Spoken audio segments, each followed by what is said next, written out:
Hello everyone, welcome to my channel. This is Mohammed Sif.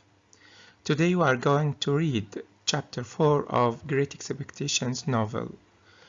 But please subscribe to my channel and click the bell icon to get all my new videos. Let's start our lesson.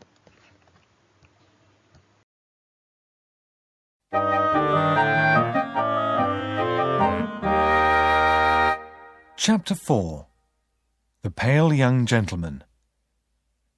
When I got home, my sister made me sit on a stool and began asking me questions. "Tell me what Miss Havisham looks like," my sister demanded. "What did she say to you? What did you do?" "Miss Havisham's very tall and dark," I answered quickly. "She was sitting in a black velvet coach. There was a girl with her. She gave us cake on gold plates." "Gold plates," Mrs. Joe repeated slowly. Then she added, "I hope you pleased her. She wanted you to play, did you?" "Oh, yes. We played with flags," I said. "And then we shouted and waved our swords." "Swords?" "Yes. The girl, Estella, got them from a cupboard. And there was no daylight in the room, only candles." Joe's eyes opened very wide. Why was I telling all these lies? I do not know. Perhaps the truth was too strange.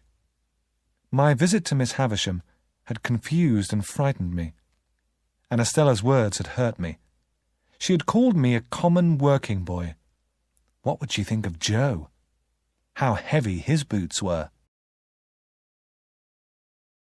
The following week, I walked to Miss Havisham's alone. As before, Estella unlocked the gate and took me into the house. "Am I pretty?"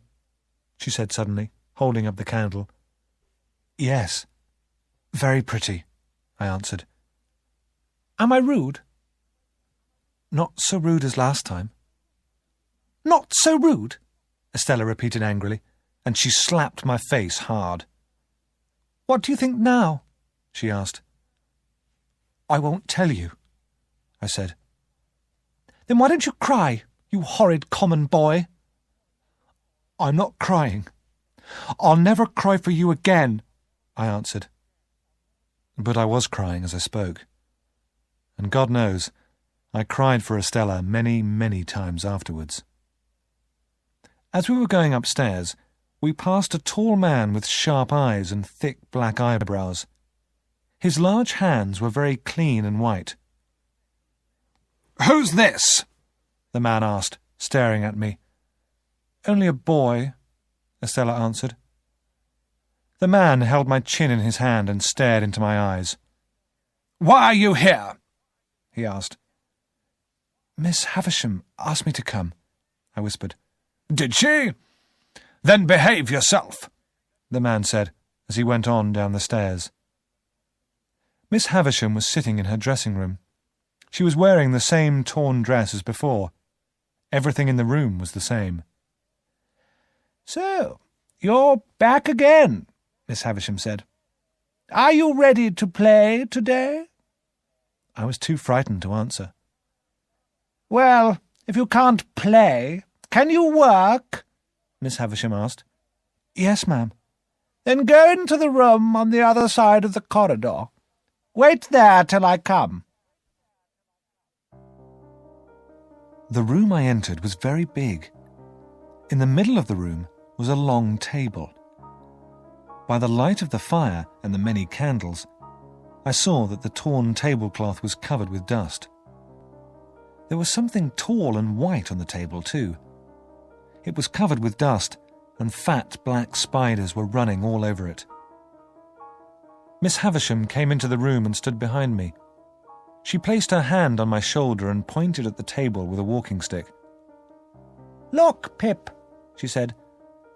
"Can you see my wedding cake?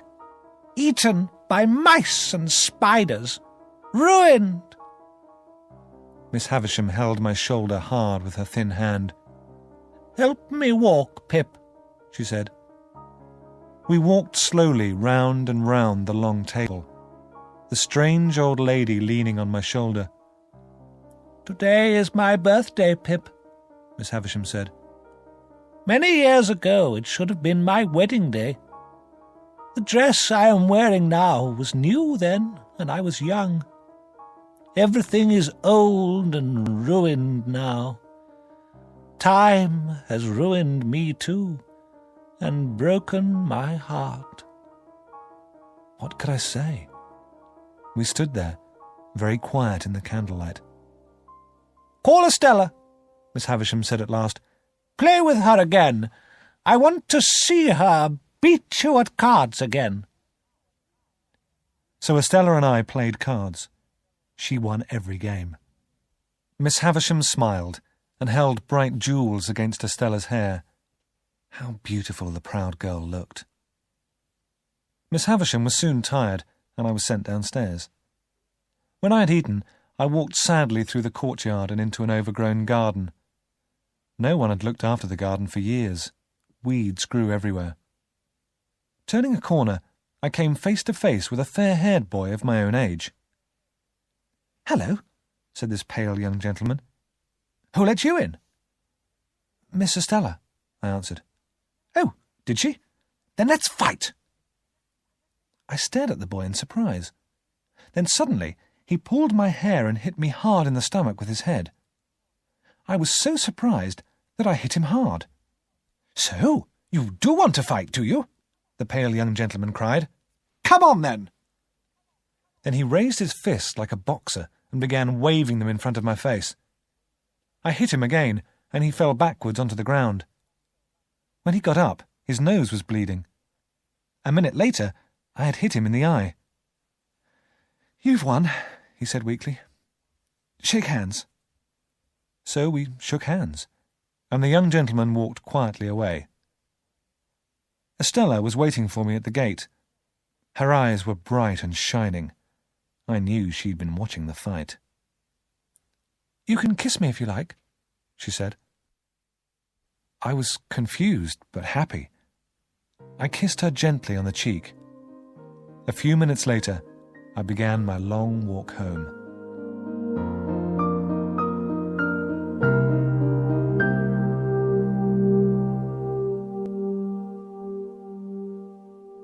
From that day onwards, I visited Miss Havisham 3 times a week. I did not see the pale young gentleman again, but Estella was always there. On every visit, I pushed Miss Havisham round and round those 2 rooms in a wheelchair. She did not walk with me again. Instead, I pushed her in her chair. As I walked behind her, Miss Havisham questioned me. I told her I was going to be apprenticed to Joe when I was old enough.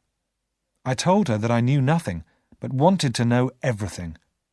I told her I wanted to be educated. I told her how I wanted to be a gentleman.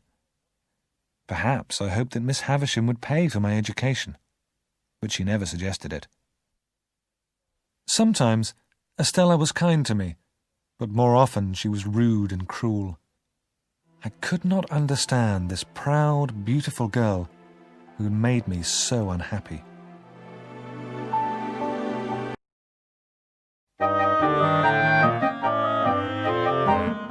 This is the end of our Chapter lesson today. 4. If you liked it, please The share pale it young gentleman. and subscribe to my channel.